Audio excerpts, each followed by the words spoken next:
Hello everyone and welcome to my Bachelor Nation 24 channel. I hope everyone is having a wonderful day. Before we begin, please hit the subscribe button and give this video a thumbs up. The Curse of Oak Island.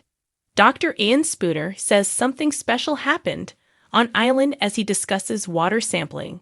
The Curse of Oak Island's geoscientist, Dr. Ian Spooner, has claimed in an interview that he's convinced something special happened on the island. The scientist also reiterated that the precious metals he and his colleagues, Dr. Matt Lukeman and Dr. Fred Michael, detected in the water are not naturally occurring and indicate human in-placed metal. Ian also teased that the Curse of Oak Island fans can look forward to significant discoveries during Season 12.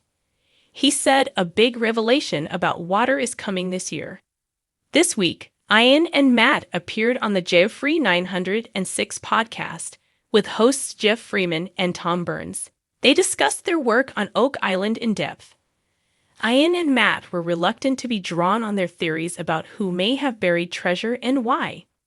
However, Ian was clear that they believed in a deposit of gold and silver in the Money Pit area, most likely in the blob area near the garden shaft. The geoscientist first noticed deposits in the water samples back in 2020, toward the end of Season 8. By the way, Ian said the idea to test the water originally came from Rick Lagina. At the time, Ian famously declared that a dump truck worth of silver was waiting to be dug up. He explained that since then, the scientists have taken many more samples across the island and have refined and improved the process. Oak Island's Ian Spooner hints at breakthroughs in the hunt for the source of the water. Unfortunately, the water beneath Oak Island moves around a lot through numerous shafts, tunnels, cracks, and fissures, so Ian, Matt, and Fred's job is to find the source of the water with a high gold and silver content. If there's water with a high gold content in the baby blob area, that doesn't necessarily mean the treasure is buried there, because that water has likely traveled some distance. The guys have taken hundreds of samples from all over the island, but claim they only get high precious metal readings in the Money Pit area. This tells them two things. The metal isn't a natural feature and is most likely buried in the Money Pit area. Without giving anything away, Ian and Matt claimed they are making great strides toward finding the source and made a very important discovery this year. Dr. Ian Spooner stressed that the Curse of Oak Island is a big team effort. Ian gave a shout-out to Laird Niven, Emma Culligan, and the other archaeologists, who he said have been instrumental in uncovering the island's history and confirming that something incredible happened hundreds of years ago. He gave further shout-outs to the choice drilling crew and surveyor Steve Guptill, metal detectorist Gary Drayton, historian Paul Troutman, and geologist Terry Matheson. Ian and Matt stressed that all team members were instrumental in uncovering the mystery, and he praised their intelligence and attention to detail. The Curse of Oak Island had always been a mystery wrapped in riddles, tied together by legends of treasure. But as Dr. Ian Spooner gazed out across the misty expanse of the island, his mind wasn't fixated on pirate gold or lost jewels. Instead, his eyes were on the water. The island's muddy, murky swamps and springs held secrets of their own, whispers from the earth that told stories even more ancient than the treasures rumored to lie beneath. It was one crisp morning, as the dawn's light broke across the waves, that Dr. Spooner gathered the team at a familiar spot, near the swamp where they had made a series of discoveries in the past. The air felt different today. There was a stillness, as if the island itself was waiting for something monumental to unfold. "I've been studying this water for months," Dr. Spooner began, his voice filled with the quiet intensity of someone who had spent countless hours sifting through tiny clues. "And I think we've underestimated just how significant the natural history of this place is. Something special happened here."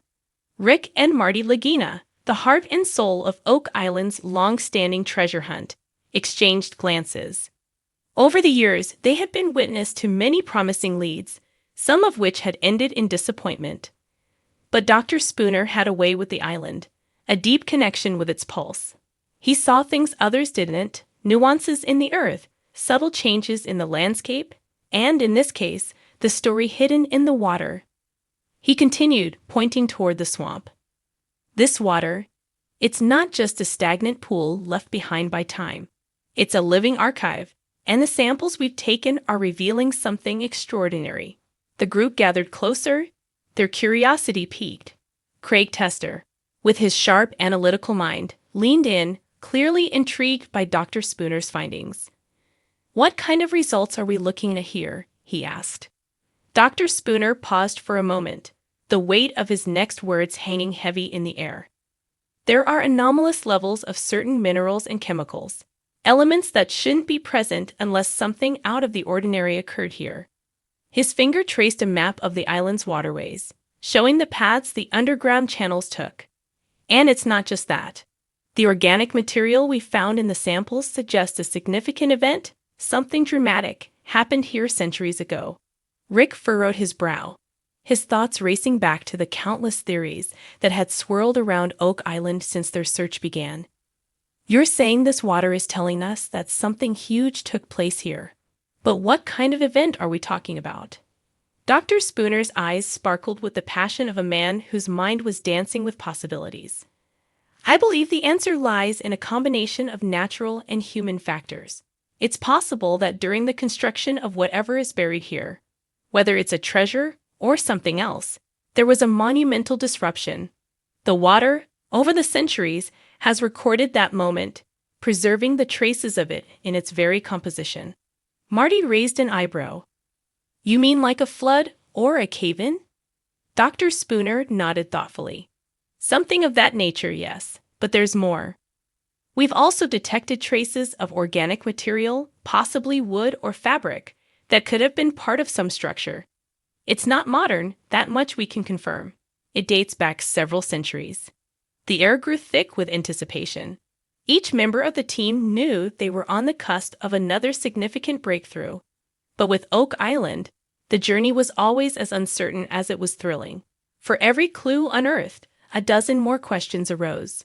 Gary Drayton, always the practical one, chimed in, his metal detector slung over his shoulder. "So, what's the next move? Should we be looking at a new dig site? Or are we chasing ghosts in the water?" Dr. Spooner chuckled, shaking his head. "Not ghosts, Gary. The island is alive with history. It's been talking to us all along, and I believe we've just begun to understand what it's saying."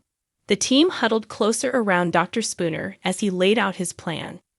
"We need to do more extensive water sampling, not just in the swamp, but across the island's entire hydrological system. If we can map out where these anomalies are the strongest, we might just pinpoint a key location, one that hasn't been explored yet." Rick's eyes gleamed with the possibility.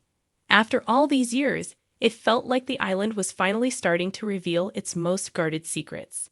"And you think that will lead us to whatever was buried here?" Dr. Spooner smiled, but there was an air of mystery in his expression. "Perhaps. But remember, the treasure might not be what we've always imagined. It could be something far more important, something that changes our understanding of history itself." That statement lingered in the air. The idea that Oak Island's treasure might not be gold or jewels, but knowledge.